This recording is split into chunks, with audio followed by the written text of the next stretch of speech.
11 तारखेला महाराष्ट्र प्रदेश काँग्रेस कमिटीची बैठक मुंबईत होणार आहे। आगामी लोकसभा निवडणुकीच्या अनुषंगाने प्रभारी आणि प्रदेशाध्यक्ष यांच्या उपस्थितीमध्ये बैठक होणार आहे। त्यात प्रामुख्याने यवतमाळ वाशिम लोकसभा मतदारसंघ हा काँग्रेसकडे सोडला जावा ही मागणी जी आहे ती काँग्रेसकडून जिल्ह्यातील नेत्यांकडून केली जाणार आहे। या मतदारसंघावर इच्छुक म्हणून काँग्रेसच्या महिला प्रदेशाध्यक्ष संध्या सव्वालाखे यांनी सुद्धा दावा केला असून या ठिकाणी उमेदवारी काँग्रेस पक्षाने मला द्यावी अशी मागणी सुद्धा ते आता पक्षश्रेष्ठींकडे करणार आहेत।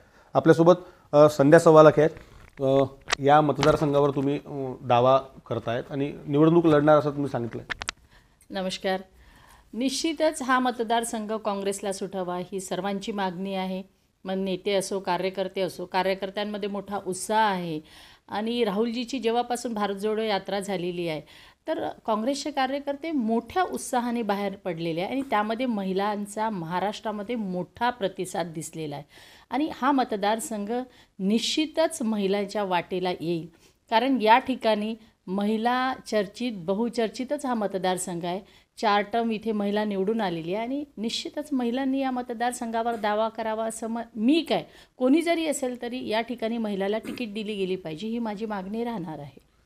काँग्रेसकडून तुम्ही उमेदवारी मागताय आणि तुम्ही स्वतः या ठिकाणी या मतदारसंघावर दावा करणार, तुम्ही स्वतःसाठी उमेदवारी मागणार आहे? पक्षश्रेष्ठीने जर ठरवलं तर निश्चितच मी लढेल। पक्षश्रेष्ठीने जर आम्हाला आदेश केला की या मतदारसंघात तुम्हाला लढायचं आहे तर निश्चितच आम्ही या ठिकाणी दावा करू आणि लढूसुद्धा। हा मतदारसंघ जर पाहिला तर उद्धव ठाकरे गट सुद्धा या मतदारसंघाकडे दावा करताय, दुसरीकडे काँग्रेसही दावा करताय।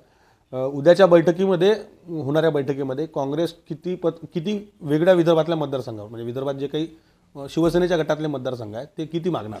बघा, आमची काही भांडणं नाहीत।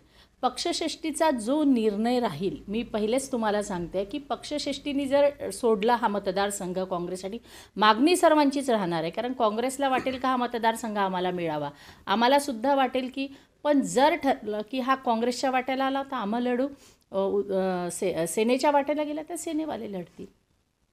निश्चित या संपूर्ण मतदारसंघावर काँग्रेसने सुद्धा हा मतदारसंघ काँग्रेसच्या गोट्यात यावा यासाठी हालचाली जे आहेत ते सुरू केलेल्या आहेत आणि इच्छुक उमेदवार सुद्धा या मतदारसंघामध्ये आता कामाला आणि तयारीला लागलेले आहेत। विवेक गावंडे, TV9 मराठी, यवतमाळ।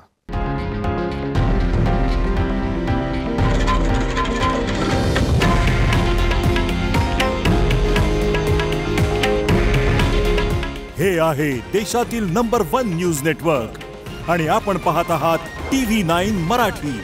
काळजी तुमची, हित महाराष्ट्राचं।